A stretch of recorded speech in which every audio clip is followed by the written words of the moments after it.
Assalamualaikum warahmatullahi wabarakatuh. Alhamdulillah, alhamdulillahilladzi hadana bi 'abdihil muhtari man da'ana ilaihi bil izni wa qad nadana labbaika ya man dzallana wa hadana. Shalla 'alaika Allahu barikal ladzi bika ya musyafa'u khassana wa habana. Subhanaka la ilma lana illa ma 'allamtana innaka antal alimul hakim wa tub 'alaina innaka antat tawwabur rahim. Rabbi ishrah li sadri wa yassir li amri wahlul 'uqdatam min lisani yafqahu qawli, amma ba'd. Alhamdulillah, kita kembali berjumpa di mata kuliah online lah.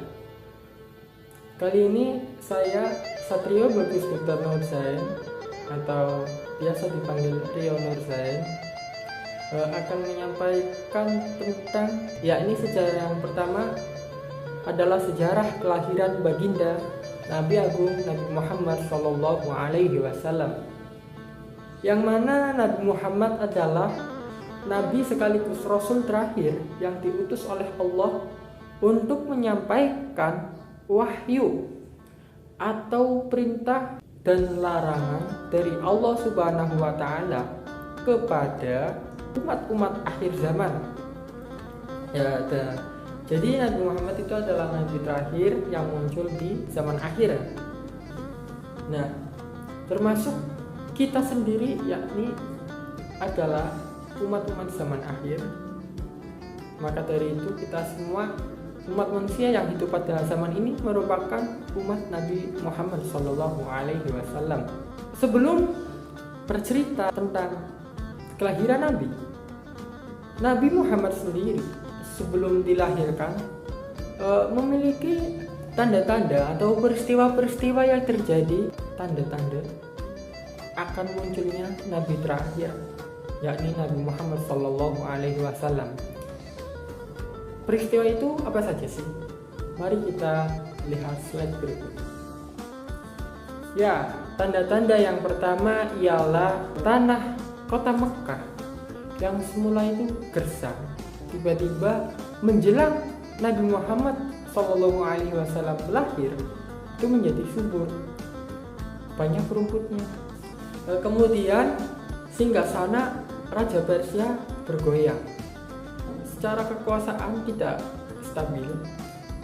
Kemudian yang ketiga adalah api dari bangsa Majusi, api Majusi yang selama beratus-ratus tahun itu yang semulanya tidak pernah padam.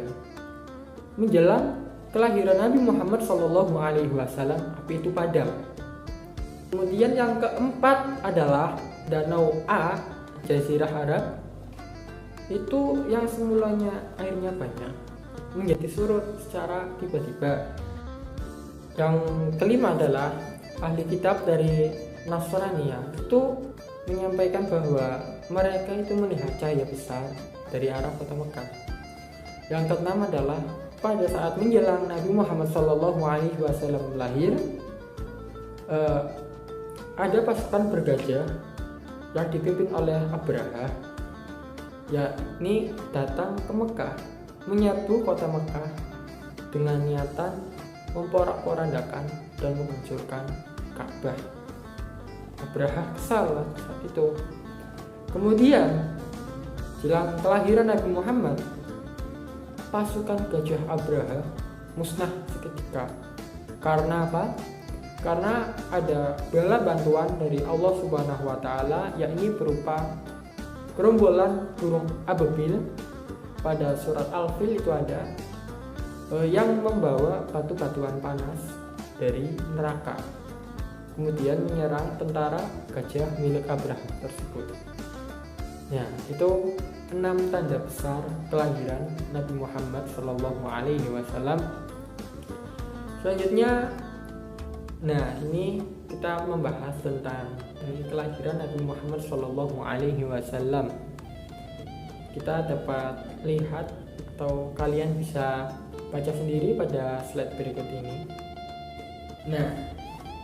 Nabi Muhammad Sallallahu Alaihi Wasallam lahir pada tanggal 12 Rabiul Awal pada tahun 570 Masehi atau yang biasa kita sebut dengan tahun Gajah atau amul fil, karena kejadiannya memang ada menara bergajah.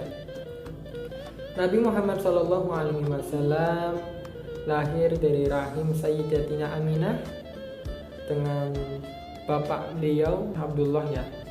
Beliau Nabi Muhammad SAW merupakan keturunan dari suku Quraisy Bani Hashim, yang mana kakek beliau adalah Abdul Muthalib dan kakek dari ayah beliau adalah Abdul Manaf, dan kemudian lanjut ke kakek Hashim. Ayah beliau meninggal pada usia 6 bulan beliau di dalam kandungan sang ibu, yakni Sayyidatina Aminah. Kemudian setelah lahir, beliau disambut dengan baik oleh seluruh kerabatan keluarga beliau, termasuk pamannya yakni Abu Lahab. Nabi Muhammad kecil atau bayi Nabi Muhammad itu sudah bersih saat dilahirkan. Beliau sudah bersunat, beliau wajahnya cerah, terhindar dari najis. Allah mensucikan beliau. Langsung saja ketika Nabi Muhammad berusia beberapa minggu setelah kelahirannya, beliau disusui oleh ibu persusuan ya, karena mayoritas di Arab sana apabila wanita yang melahirkan itu tidak menyusui anaknya sendiri, melainkan dirawat oleh orang lain, yakni Sayyidatina Halimatus Sa'diyah. Beliau ini perempuan dari desa Bani Sa'ad. Nah, beliau itu satu-satunya wanita di desanya yang belum memiliki anak susuan pada saat itu, sehingga dia itu bingung karena Nabi Muhammad ini ya dari orang biasa-biasa saja, anak yatim pula, bagaimana kalau tidak dibayar? Itu adalah pemikiran dari Halimatus Sa'dah. Itu merasa was-was, ini bagaimana nanti yang membiayai makan siapa, yang bayar siapa. Tapi karena beliau berpikir ini mengambil berkah anak yatim, maka beliau pasrahlah kepada Allah Subhanahu wa taala. Kemudian Nabi Muhammad SAW disusui, dan yang anehnya, yang semula air ASI dari Halimatus Sa'dah atau Halimatus Sa'diyah itu tidak lancar menjadi lancar berkat Nabi Muhammad SAW. Kemudian dari gembala-gembala kambingnya, gembala kambingnya si Halimatus Sa'dah ini juga menjadi gemuk-gemuk domba-dombanya. Daerah yang buat gembala hijau subur, gemuk dombanya, hasil susunya pun, hasil susu dari hewan ternaknya pun melimpah. Jadi beliau sangat bersyukur bisa merawat Nabi Muhammad SAW. Ibunya Sayyidatina Aminah itu meninggal. Nah, saat itu Sayyidatina Aminah dan Nabi Muhammad ini berziarah ke makam ayahnya yaitu Abdullah. Kemudian pulanglah Nabi Muhammad SAW. Beliau diasuh oleh kakeknya. Kakek beliau adalah Abdul Muthalib. Gak lama kemudian, beberapa bulan kemudian, Abdul Muthalib juga dipanggil ke hadapan Allah Subhanahu wa taala. Beliau meninggal dunia. Kemudian beliau dititipkan ke pamannya yakni Abu Thalib. Abu Thalib ini mempunyai anak. Jadi Abu Thalib ini mempunyai 3 orang anak, yang mana Abu Thalib juga mendapat keberkahan dari merawat Nabi Muhammad kecil. Pada saat itu beliau Abu Thalib dan istrinya itu sangat memuliakan Nabi Muhammad SAW. Mereka membiarkan Nabi Muhammad makan duluan, minum duluan, karena Nabi Muhammad itu membawa keberkahan yang sangat banyak. Misal nih, pada saat sarapan Biasanya kalau yang minum susu anak-anak dari Abu Thalib itu satu gelas masih kurang karena dibagi 3 anak. Cuman karena yang minum Nabi duluan, Nabi hanya minum sedikit. Cuman setelah itu sisanya diberikan kepada 3 anak itu. 3 anak itu merasa cukup dan puas terhadap susu atau kenyang. Kemudian juga makan. Kebutuhan pangan Abu Thalib sendiri saat itu terpenuhi. Allah memberikan rezeki kepada Abu Thalib karena memelihara anak yatim yang mana itu adalah anaknya sendiri sekaligus seorang nabi terakhir. Kemudian saat Nabi Muhammad beranjak dewasa, beliau mengembala kambing. Selain mengembala kambing juga beliau diajarkan berdagang oleh Abu Thalib. Singkatnya, Nabi Muhammad beranjak dewasa, beliau melakukan perdagangan ke Syam bersama pamannya. Lalu pada saat di tengah perjalanan, pamannya Abu Thalib itu menemui seorang pendeta ahli kitab yang mana mengatakan bahwa Nabi Muhammad itu memiliki ciri-ciri kenabian, yakni salah satunya adalah cincin kenabian yang ada di tulang selangkah di tengah-tengahnya. Katanya beliau memang tahu tanda-tanda Nabi, dan ini adalah Nabi Muhammad SAW. Gitu. Kemudian setelah pulang dagang dari Syam, Abu Thalib itu mempertemukan kepada saudagar kaya. Beliau adalah Sayyidatina Khadijah Al-Kubra. Kenapa dinamakan Al-Kubra? Karena Al-Kubra sendiri juga memiliki garis keturunan atau yang sama dengan Nabi Muhammad SAW jika nasabnya diteruskan kepada kakek moyang. Sayyidatina Khadijah pada saat itu berusia 40 tahun dan Nabi Muhammad berusia 25 tahun.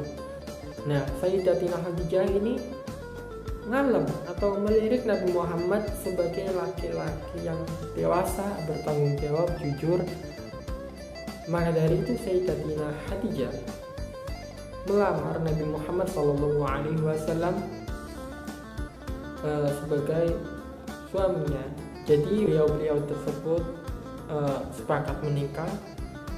Kemudian termasuk pada saat Nabi Muhammad diangkat atau diutus menjadi Rasul, Sayyidatina Khadijah lah yang membenarkan perkataan dari Nabi Muhammad SAW.